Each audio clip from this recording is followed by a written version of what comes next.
Marc gère les campagnes d'une startup SaaS. Il passe ses soirées à surveiller les performances, à ajuster les budgets, à paniquer quand les conversions chutent. Un jour, il découvre que Google Ads peut bosser pour lui, littéralement. Il découvre l'automatisation et ça change sa vie.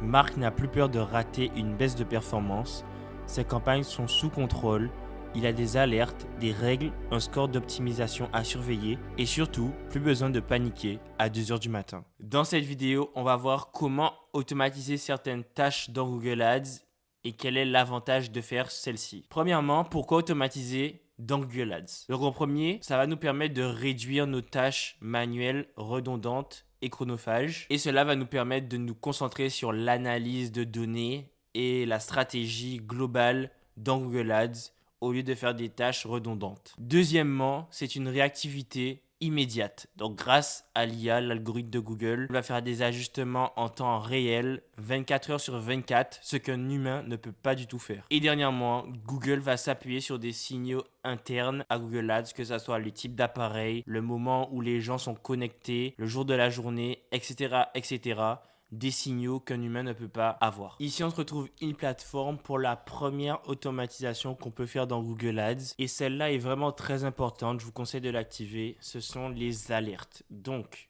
comment vous allez faire? Vous allez aller dans Admin, Notification. Vous allez choisir votre email que vous voulez et vous allez cocher tout recevoir sur certaines choses. Donc, si vous voulez recevoir des rapports sur les performances, vous allez cocher tout recevoir, ainsi de suite.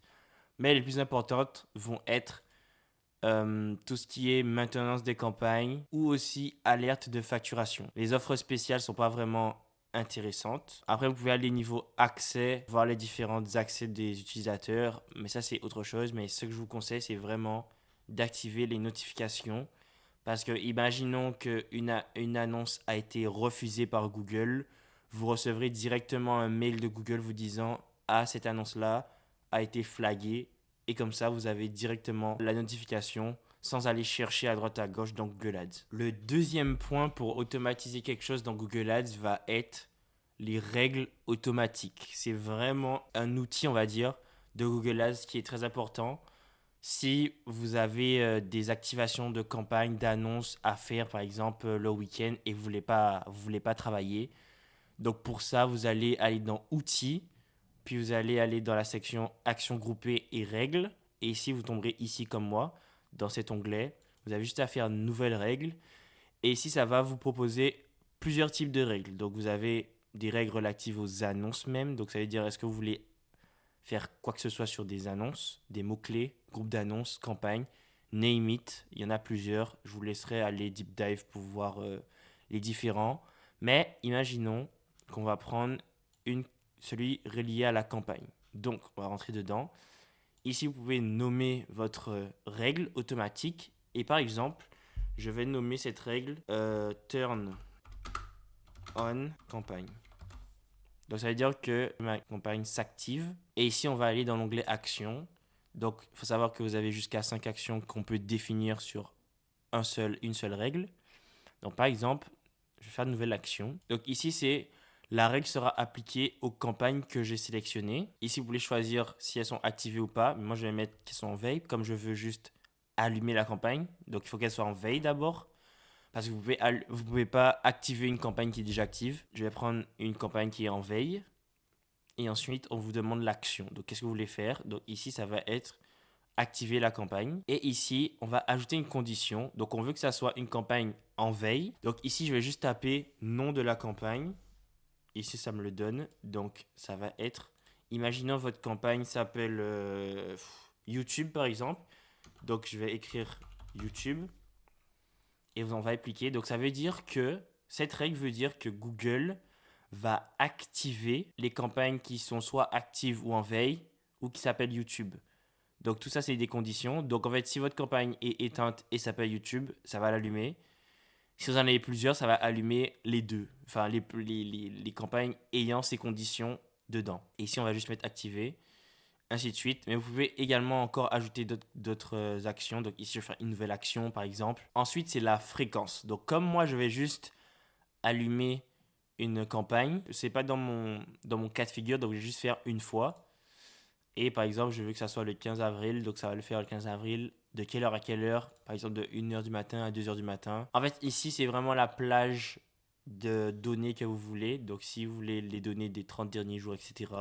Bref, moi, ça ne s'applique pas parce que c'est juste allumer la campagne que je veux. Et important, je vous conseille vraiment de mettre votre email pour que ça vous envoie une notification quand la règle a été appliquée à cette heure-là. Donc, imaginons vous travaillez pas, ça va vous envoyer un email pour vous notifier que la règle a bien été appliquée. Donc ici, je vais mettre juste à chaque fois que cette règle s'exécute et on va enregistrer la règle. Et voilà. Maintenant, on va prendre un cas de figure un petit peu plus complexe. On va vouloir faire une règle par rapport aux mots-clés. Je vais l'appeler par exemple keyword rose. Et donc, on va l'appliquer à tous les mots-clés du compte. Et ce que je veux, c'est que Google met en pause tous les mots-clés qui ont été cliqués mais qui ne rapportent zéro conversion. Donc, c'est-à-dire que, imaginons que vous avez 100 clics mais que vous avez zéro conversion. Donc, ça veut probablement dire que le mot-clé n'amène pas à la conversion, donc il n'est pas très intéressant pour vos clients, vos futurs clients.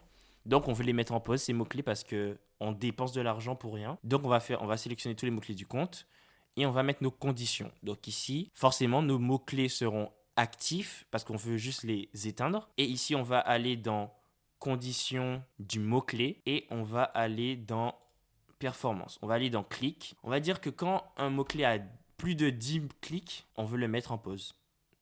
Donc c'est ça. Donc dès qu'un mot-clé aura plus de 10 clics, on va le mettre en pause. Mais ici, ce nombre-là, vous pouvez l'augmenter. Donc par exemple, imaginons, je vais mettre 30 clics, mais c'est ajustable. Et ici, ça va mettre en pause tous les mots-clés du compte qui ont 30 clics. Et on va rajouter aussi qu'on veut qu'ils aient 0 conversion parce que c'est important. Imaginons qu'il y a 30 clics et 10 conversions. C'est un bon mot-clé.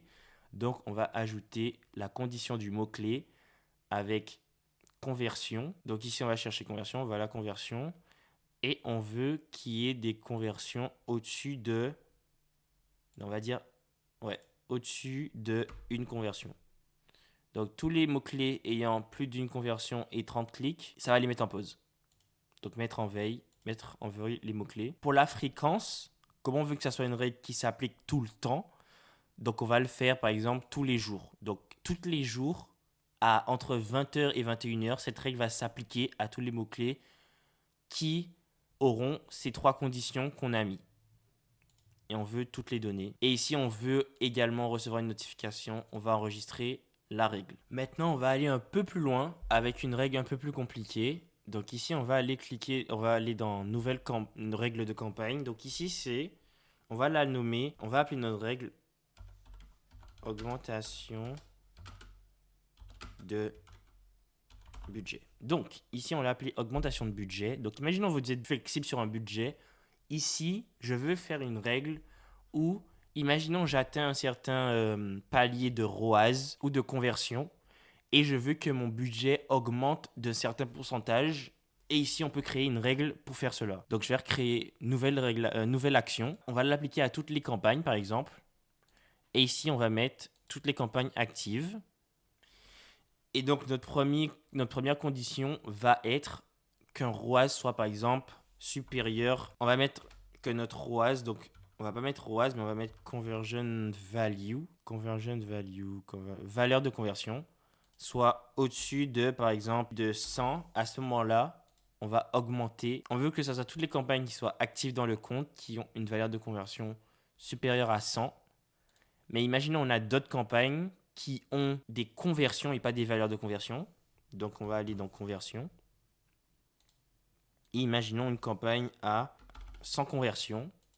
Elle va atteindre 100 conversions.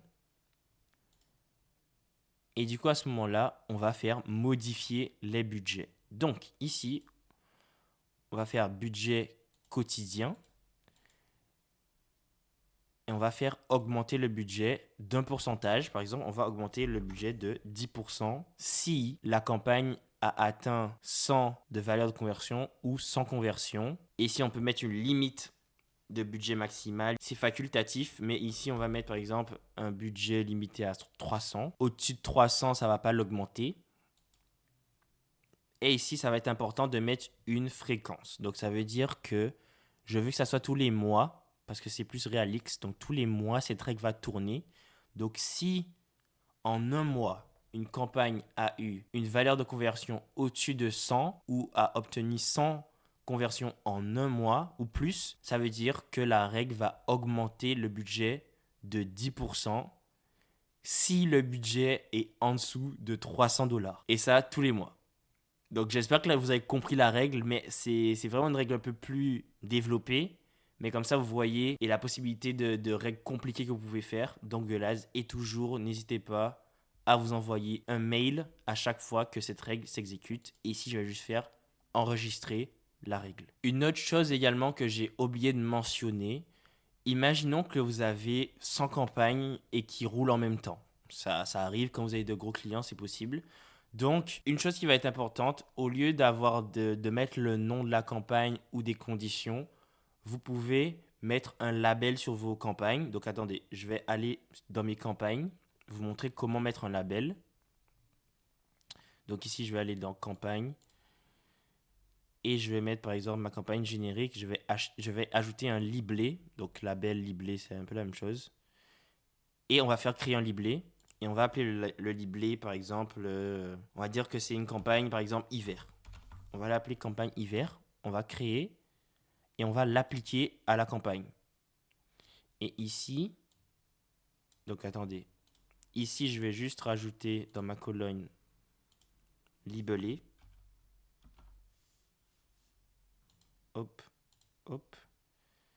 Et ici, on va voir que j'ai un libellé hiver pour cette campagne. Et si on retourne au niveau des règles, donc imaginons que je crée une nouvelle règle pour les campagnes.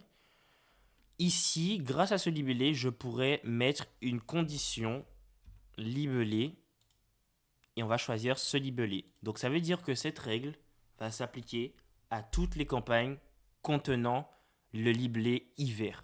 Donc cela est vraiment intéressant si vous avez énormément de campagnes et que vous ne vous retrouvez pas sur le nom ou vous ne savez pas laquelle qui est active et laquelle qui est en veille. Les libellés peuvent vraiment vous aider à identifier des campagnes spécifiques. Donc, je vous conseille d'utiliser des règles temporaires pour, par exemple, des promotions, des soldes le temps d'un week-end. Ça peut être vraiment intéressant de faire cela. Donc, vous dites à Google d'activer une certaine annonce le temps d'un week-end, donc samedi, dimanche. Un autre point, je vous déconseille de faire des règles beaucoup trop compliquées, donc avec des et ou car, etc.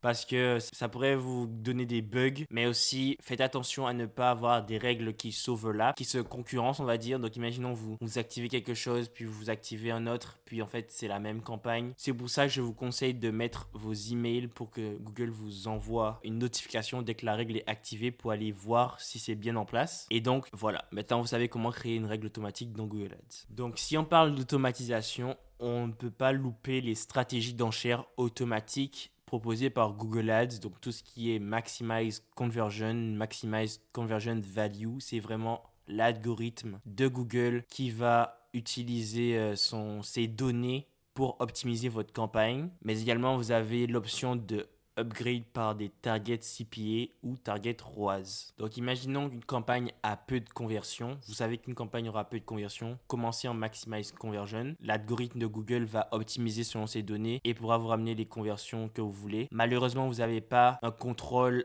absolu sur combien vous serez prêt à dépenser pour une conversion. Et avec cela, si vous voulez vraiment avoir un budget pour une conversion, je vous conseille de passer en target CPA. Et c'est la même chose pour le conversion value avec le target ROAS. Donc ce qui est important de savoir sur les stratégies d'enchères automatisées dans Google Ads, laissez l'algorithme faire son learning, donc la learning phase, 7 à 14 jours avant de faire un autre changement massif. Donc par exemple, si vous changez une stratégie d'enchère, attendez au moins 2 semaines avant de rechanger la stratégie d'enchère pour laisser l'algorithme apprendre. Donc surveillez également votre statut de campagne. Donc si c'est par exemple en learning, limité par budget, limité par volume, le volume de recherche, et faites vos ajustements par rapport à ça également. Et n'hésitez pas de faire des tests AB avant de changer votre stratégie d'enchère automatique. Donc faire par exemple un test AB sur une stratégie d'enchère en target ROAS avant de switch directement dessus. Ça va être intéressant pour voir laquelle qui performe le mieux et appliquer la meilleure stratégie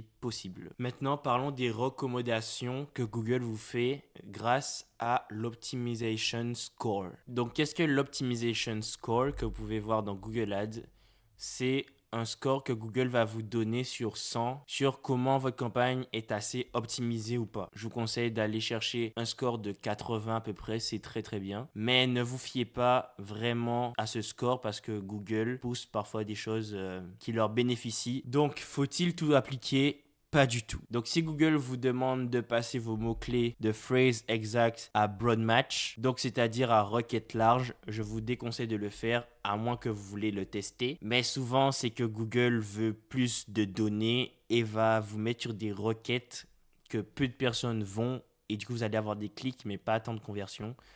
Donc, jugez bien vos applications. N'écoutez pas tout ce que Google vous dit. Imaginons, il vous dit augmentez votre budget.